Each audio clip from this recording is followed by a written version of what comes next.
ఇంకా ఈ బాదుడు ప్రోగ్రామ్స్ కన్నీ ఫుల్ స్టాప్ పట్టింది. మీకు ఈ 100 రోజుల్లో ఎన్డీఏ ప్రభుత్వం సాధించిన కార్యక్రమాలు 100 పైన ఉన్నాయి. మొట్టమొదటిగా నేను మీకు చెప్పాల్సింది ఏంటంటే పెన్షన్. ఈరోజు అసలు హామీలు ఏం నెరవేర్చారు మీరందరూ కూడా చెప్తున్నారు. సూపర్ 6, సూపర్ 7 అసలు ఒక్క హామీ అయినా నెరవేర్చారా అని. మరి మీరందరూ కూడా కళ్ళు లేని కబోదులా అని అడుగుతున్నా. ఎందుకంటే జగన్ గారి ప్రభుత్వం ఉంటే 3,000 పెన్షన్ వచ్చేది. ఈరోజు పెన్షన్ ఎంతయ్యా? 4,000. దానితోడు మరి ఫస్ట్ తారీఖే ఏ సీఎం అయినా పెనుమాకలో మొట్టమొదటిగా జూలై 1న సీఎం అయిపోయి నేరుగా ఈ లబ్ధిదారులకి ఆ 4,000తో పాటు 3,000 అంటే ఏప్రిల్, మే, జూన్ నెలలు టోటల్గా 7,000 మరి లబ్ధిదారుల చేతిలో పెట్టారా? మీరందరూ పేపర్లోనూ చూసారా? మీరందరూ ఇండియాలోనే ఉన్నారా? మీరు ఒకసారి ఆ పేపర్స్ తిరిగేయాలని చూస్తున్నా. ఎందుకంటే ఇదొక చారిత్రాత్మకమైన ఘట్టం. ఏ సీఎం కూడా నేరుగా అట్లా బటన్ నొక్కటం, బటన్ రెడ్డిలా కాకుండా మా ఎమ్మెల్యేస్ ద్వారా చెక్కులు పంపించకుండా డైరెక్ట్గా సీఎం గారే డైరెక్ట్గా పోయి మరి లబ్ధిదారులకి వాళ్ళ అకౌంట్స్లో డబ్బులు వేయటం కాకుండా చేతికే నేరుగా డబ్బులు ఇవ్వటం అనేది ఇది it's a world record. That is CBN. మరి మీరు ఇంకొకసారి చూస్తుంటే గత ప్రభుత్వంలో మరి జగన్ గారి ప్రభుత్వంలో మెగా డిఎస్సి ఎప్పుడైనా మీరు నిర్వహించారా? ఒక్క ఉద్యోగం అని ఇచ్చారా? మరి ఈరోజు మరి పెట్టిన సంతకానికి 4 సంతకాలు పెడితే రెండోది పెన్షన్తో పాటు ఈ మెగా డిఎస్సి అంటే 16,437 టీచర్స్ నియామకాలకు చర్యలు చేపట్టారు. మీరు 1996 నుంచి టిల్ డేట్ ఇప్పుడు చూసుకుంటే చంద్రబాబు నాయుడు గారు 9 మెగా డిఎస్లు నిర్వహించి ఆల్మోస్ట్ 2,32,179 టీచర్స్ పోస్టులు భర్తీ చేయడం చూసాం.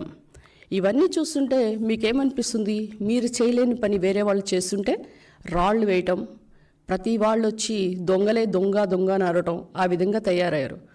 ఈ విధంగా చూస్తుంటే మీరు చేసిన అరాచక పాలనలో ప్రజలందరూ విసిగిపోయి జగన్మోహన్ రెడ్డి గారి ప్రభుత్వం అంటే స్కామ్ ప్రభుత్వం అనే మాదిరిగా ముద్రపడిపోయింది. ఇక మీరు చేసినది ఏంటండి? మీరు అధికారంలో వచ్చిన తర్వాత మొట్టమొదటిగా చేసిన చర్య ఏంటి? ఎక్కడైనా కట్టడాలు చేశారా? కూల్చడమే ప్రతిపాదికంగా ప్రజా వేదికను కూల్చారు. అది చాలదన్నట్టు మరి పేదల కడుపుని మీదే కొట్టారు. ఎప్పుడు కూడా మీరేమంటారండి? పేదలు, పెత్తందారులు, నా ఎస్సీ, నా బీసీ, ఇవే కదా మీరు చెప్పే స్లోగన్స్.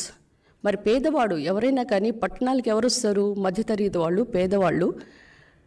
అండ్ హాస్పిటల్లో పేషెంట్లు చూడటానికి వచ్చే వాళ్ళ యొక్క రిలేటివ్స్, లేదంటే ఉద్యోగానికి ఎత్తుకోవడానికి వచ్చే విద్యార్థులు అయితేనేంటి, యువత అయితేనేంటి, వీళ్ళందరూ కూడా వాళ్ళకి భోజనానికి ఎలాంటి అసౌకర్యం కల్పించకుండా చంద్రబాబు నాయుడు గారు 2018 జూన్ 11న 368 పైన అన్నా క్యాంటీన్కి శ్రీకారం చుట్టారు.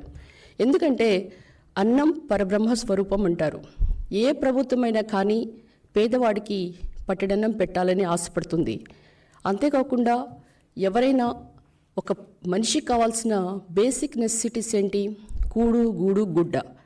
మరి ఈ యొక్క పేదలకి పట్టెడన్నం పెడుతుంటే ఆ పేదల కడుపు మీద కొట్టిన మొట్టమొదటి వ్యక్తి అంటే అది జగన్మోహన్ రెడ్డి.